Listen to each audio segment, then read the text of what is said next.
Alright guys, Forsaken just dropped a bunch of new sneak peeks, including new lore for Sixer, more Veronica updates, and a few other surprises. Let's get into it!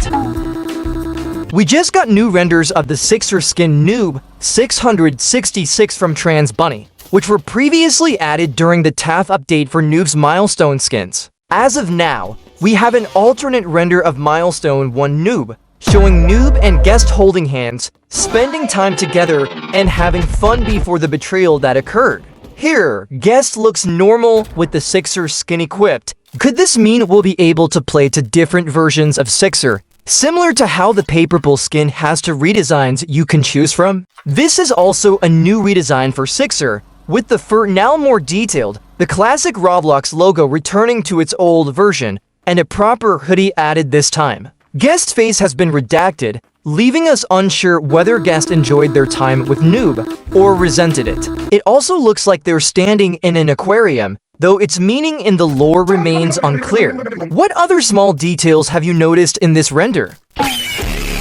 So there was an unconfirmed skin called Purple Guy. It was forgotten about, as it was supposed to release a while back but never got the chance to be in the spotlight. Based on Gogeta from Dragon Ball, this skin even ties back to the Dragon Ball Guest skin, showing that more references could come later, due to more of these skins being added. According to Alexis Funny, he wanted to revive this skin and a bunch of others, but never got the green light because, since they didn't respond to it. With this, it's similar to the Mystic Jason skin, which was considered a while ago and even had Flamingo using it in a video, but it's never been seen again. So this skin has probably been forgotten about. Alex is locked in with all these skins. He's already got the render of the face built, and it looks super devious. I think it definitely showcases more of the Gogeta side of the skin, with that smirk. And finally, Baldi got some hair. He's definitely looking like Gogeta now.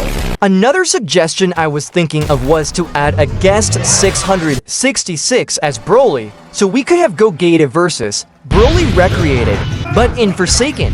Also, on the old Purple Guy skin, it had light blue and red eyes, and Alex wanted to see if they should be added again, with a poll to decide.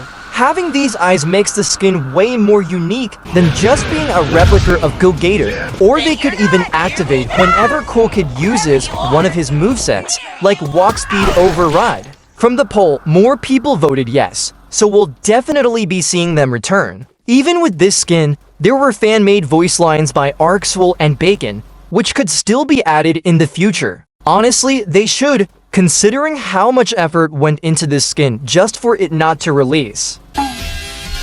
So, we just got another new Veronica sneak peek from Hitoko, and V's dying horribly to Cool Kid. It's great to finally see more reveals of V, this time with actual gameplay on Yorick's resting place. To start off, we've got The Last Jedi playing as Shedletsky, while Bacon Boys who's playing as Cool Kid launches V with Walk Speed Override. We've also got another newbie skin coming to the game, a community skin called Lovebug, made by Coldprian. This one kind of reminds me of the cat skin we saw in the last sneak peek, but still feels completely different. The concept art is insanely detailed. The skateboard, knee pads, and handkerchief all have heart symbols on them, perfectly matching the name Lovebug. I could honestly see this skin costing around $1,000 to $2,000, since most skins with custom animations and items tend to be pricier, just like the Pico-chan skin, which still costs a ton with its custom Uzi and coin changes.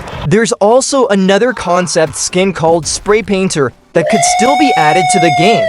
The detail is crazy, a dedicated spray can theme that makes total sense to add, but we'll have to wait and see. If you pause right here on this frame, what could that even be? Some bloated graffiti or even his head? This could potentially mean V has multiple art designs she can graffiti.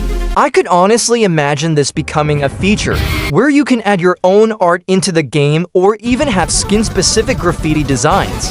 But there's more! We also got a new render of V, and I feel like this one looks way better than the current render since we can actually see both of her abilities in use. And if you look closely, there's another skin hidden in plain sight. It's this black and white one, probably inspired by the monochrome 1X skin. Since she's got a TV for a head, It might be a nod to classic 1980s televisions, or even a callback to when everything was black and white back in the day. This could even be a Y2K skin for V, and since there are many variants of that style, it could clearly be one of them. The V shown on the skateboard lost 30% health after taking damage from walk speed override. And from what Prankstar said, it might be getting a buff to 50 damage, or this could just be a nerf to V, where using her skateboard causes her to lose health over time, acting as a weakness. So yeah, this new Veronica sneak peek honestly looks incredible. Between Lovebug, Spray Painter, and the new render, it's clear the devs are locked in to make her one of the most unique survivors yet. What do you think of these new skins? Forsaken has returned to its horror roots with this new sneak peek of one of John Doe's milestone skin redesigns. This looks disgustingly good. There are now eyes embedded in his arm, and I think I just developed arachnophobia from looking at that thing. It seems as if John Doe's arm is a living being.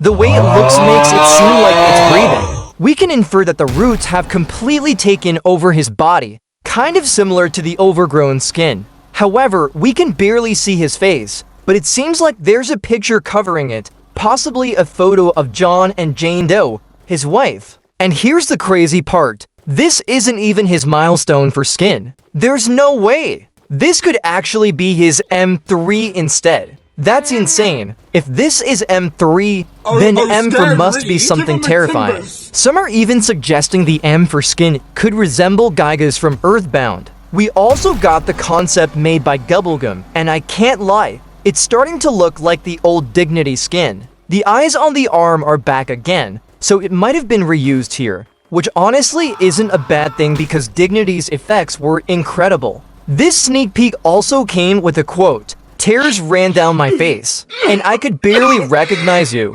With that line, we can assume it's from Jane's perspective, seeing how far the corruption has spread and how the man she once loved has become a monster. It's great to finally get more lore details from these sneak peeks, similar to the Guest 666 render that had everyone speculating about its hidden meaning. At least now we know John Doe's milestone for skin is going to look disturbing. Because if this one isn't even recognizable, then what on earth will M for look like? I think it's officially time to get John Doe to level 100, because with what the devs are cooking here, the next update's about to go insane.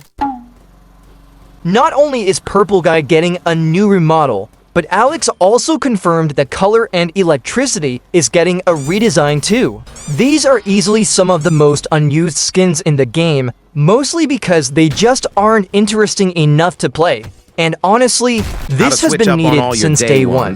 This skin already has a custom chase theme and minions, but a full clean remodel could finally make it worth the price. Alex is genuinely helping Forsaken succeed right now. All these remodels and the return of once scrap skins are exactly the kinds of things we need to see more often. All of this looks promising for Chapter 2 of Forsaken. What are you most excited for? Subscribe and hit the bell for more Forsakening it.